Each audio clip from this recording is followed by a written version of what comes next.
यहाँ पे कुछ फॉर्म का वर्णन करेंगे। ठीक है, बस छोटा सा टॉपिक है, फॉर्म का वर्णन करेंगे।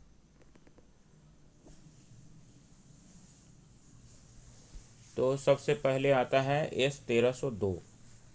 तो 1302 में क्या होता है, requisition for non stock item, requisition for non stock item.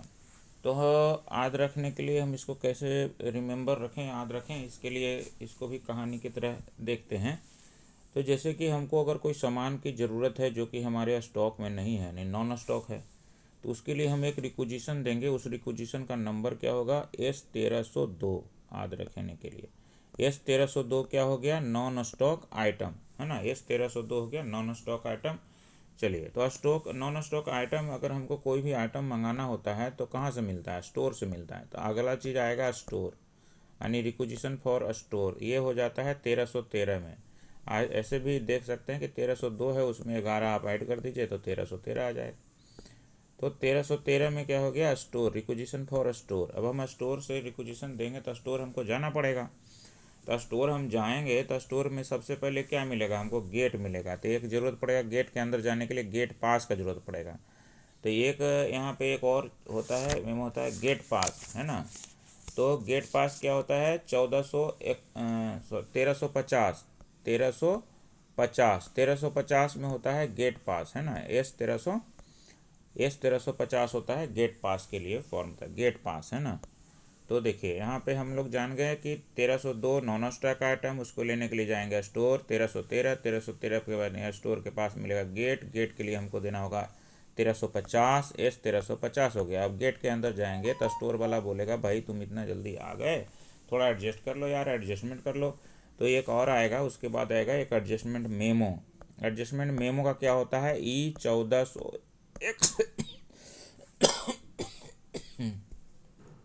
E1461, है ना, E1461, ये क्या होगा, adjustment memo, E1461 adjustment memo. चलिए भाई, एडजस्टमेंट भी हो गया।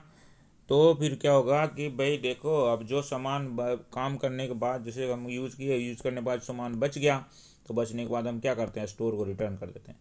तो एक और फॉर्म होता है S1539, है ना, यानी 13 तृतीय 39 1539, है ना। 1539 क्या होगा, रिटर्न स्टोर, रिटर्न स्टोर हो जाएगा फिर। ठीक है, और रिटर्न जब स्टोर को हम रिटर्न करने जाएंगे, उसमें से कुछ सामान जैसे क्या है, क्वालिटी अच्छी नहीं रहती है, तो हम एक एडवाइस करते हैं कि अरे भाई ये कैसा सामान है, एडवाइस दे देते हैं कि चलो भाई अच्छा सामान लाया करो। तो अगला आएगा एडवाइस नोट। एडवाइस नोट का नंबर क्या होगा, 1605, है ना, 1605। तो एडवाइस दे दिए, तो एडवाइस 1605 हो गया, 1605 हो गया एडवाइस नोट, है ना।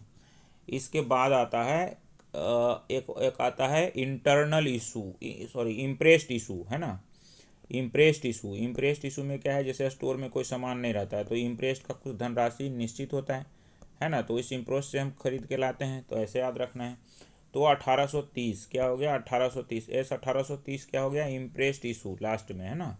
इसके बाद एक आता है इशू, कंबाइंड इशू नोट। तो एक होता है 1313 और 1319, है ना। ये कंबाइंड इशू नोट होता है। कुछ फंड है, उस फंड को किस लेटर से डिनोट करते हैं वो देख लेते हैं। कैपिटल को P से डिनोट करते हैं, DRF को Q से, यानी PQ और CD ऐसे DRF। तो डेवलपमेंट एक होता है डेवलपमेंट फंड, डेवलपमेंट फंड को S से, डेवलपमेंट फंड को हम किस से डिनोट करेंगे, डेवलपमेंट फंड को राष्ट्रीय रेल संरक्षा कोष RRSK को S से डिनोट करेंगे।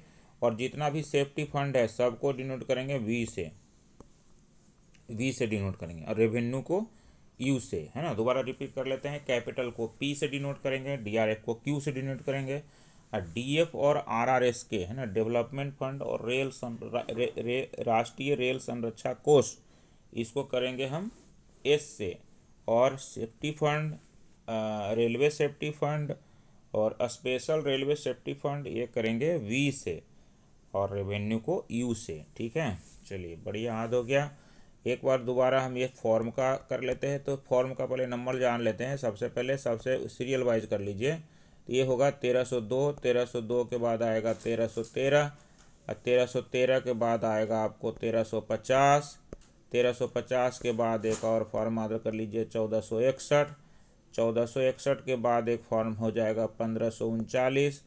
1539 के बाद फॉर्म हो जाएगा 1605। 1605 के बाद फॉर्म हो जाएगा लास्ट में 1830।